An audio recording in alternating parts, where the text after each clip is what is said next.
Well, guys, I guess you'll be getting another video today. Now, there's something that always bugged me a bit. Was the movie SCOOB misunderstood or underrated?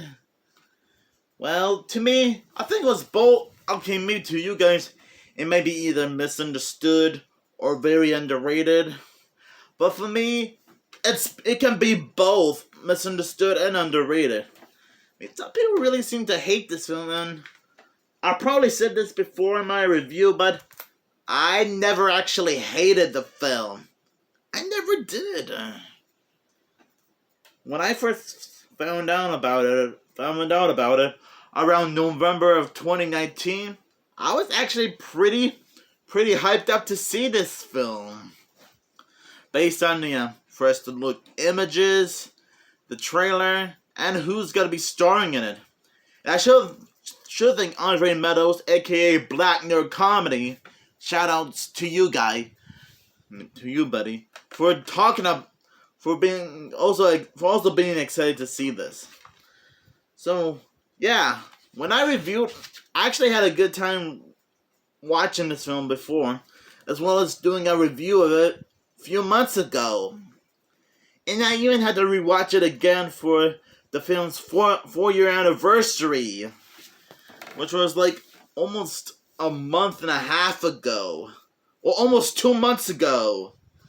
Because I think on July 4th, it would have been 2 months since I rewatched this and Scooby-Doo Mask of the Blue Falcon.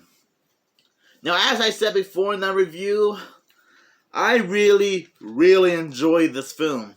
Because not only does it pay good tribute to the original Scooby-Doo cartoons, I mean, thanks to some of the Easter eggs, to some of the monsters, as well as some of the people working on Scooby-Doo, like Messick Mountain being a reference to Don Messick, the original voice of Scooby-Doo, and sorry for the stutters and slurs there.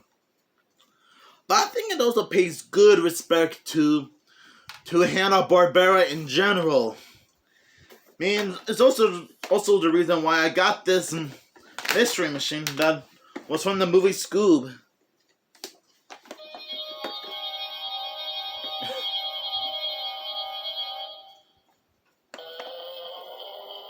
And it still works!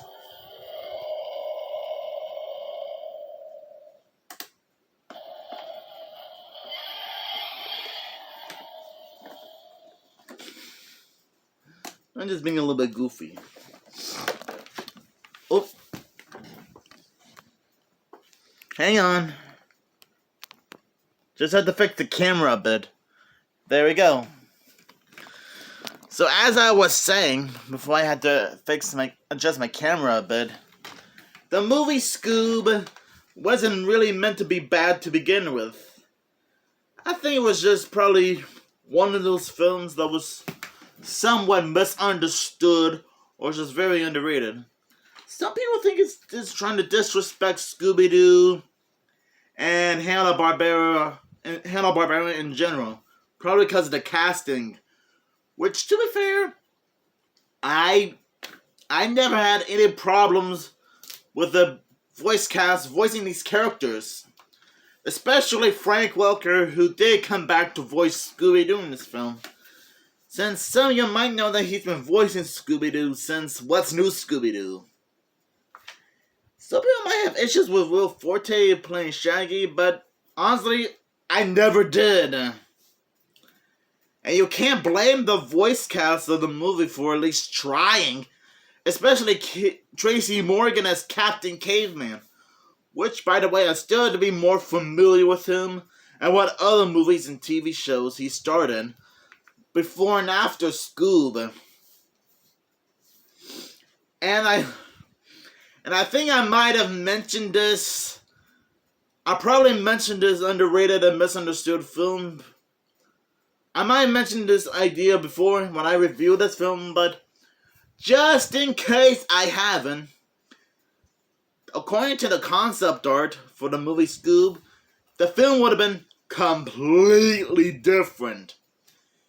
It probably would have been a bit more darker and grittier. You know, kind of like Kind of like, okay, think of the 1989 Batman movie, or maybe or think of the CW's The Flash, but more intense, but being more intense. And it was going to feature other Hanna-Barbera characters that were going to be part of the Falcon Force, other than Dee Skies, Captain Caveman, Dynamo, and a Blue Falcon. Those being Penelope Pitstop, Jabberjaw, Captain Caveman, and Jabberjaw, Atamant, Greybabe, and Penelope Pitstop. It would end up being replaced by Dee Skies. Now, I just thought I'd bring that. I just thought I would remind you guys in case you forgot, or probably didn't get a chance to see my review of that film. So yeah, those are some of the examples of what I mean. Now, don't get me wrong. Even though I still love the film we ended up with, we still couldn't. Based on the concept art, I probably would have imagined how different this film would have been according to the concept art. And according to JB and Millie, they have interviewed a few people who worked on the film before, and even explained some of the concept art. Like Melissa McCarthy and Lizzo were going to voice Jabberjaw during its early productions, which I will admit that probably would have been a little bit weird. I mean, not that. Now, I know, even though I don't hate them, since I hardly know them, I have no idea how they would have pulled off the Jabberjaw voice. And I think they interviewed someone else. Sorry about that. I think they interviewed someone else that. Okay, I'm really blanking out right now. I'm sorry, I guess I had a bit of brain farts there. Might have to edit that out. I think I remember that JB and Millie interviewed someone else who showed them test footages of the film and what it was going to be like.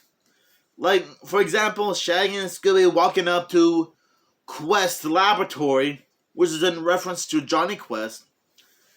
Captain Caveman going through some kind of training montage, which did prove that he was gonna have a bigger role in the film. That's one example of what I mean. And I do think there's like another test footage where Shaggy and Scooby were reading some kind of comic book in the middle of nowhere, while the rest of the gang investigates some kind of abandoned asylum, and they were approached by Blue Falcon and Dynamite, who just wanted some chips from Shaggy. I kind of find it interesting because in that test footage, Blue Falcon's logo was completely different. Instead of a big letter F, big red F on his chest, it's actually just a red falcon. And I'm guessing, and again, according to the concept arts, Blue Falcon's logo was a little different than what we used to see in the final cut of the film. So okay, I guess I'm actually giving you guys a bit of a history lesson on the movie SCOOB, rather than explaining how misunderstood or underrated the film is. So I apologize for that. I didn't mean to get off topic here. I just thought it would be worth mentioning. Okay? Just thought it was worth mentioning. So what I was trying to say is, the film is very, very misunderstood and underrated, and it doesn't deserve to be hated. I mean, why? So maybe not every Scooby-Doo related show or movie has to be 100% perfect. Like, I know that some people still have issues with Scooby-Doo and Zombie Island, but that's for a different reason. For Scoob, it wasn't even trying to be bad to begin with. Because like I said earlier, I was very excited to see how well this film turns out. Based on the trailer that we watched back in 2019. I guess we all have to understand that really making movies isn't always that easy. Especially the ones that are going to be very misunderstood or underrated. And I know it's redundant for me to say that this film is misunderstood and underrated, considering how it can go either way. But you guys know what I'm trying to say, you know? Very underrated and misunderstood film, but that probably needs more respect, okay? It just needs more respect. And I hope you guys understand that. Since I still enjoy these movies no matter what. Man, I guess it's why I still like owning this different version of the Mystery Machine. Which I will admit, still look cool looking. Well, anyways, thank you guys for watching, and I hope you guys understand where I'm getting at.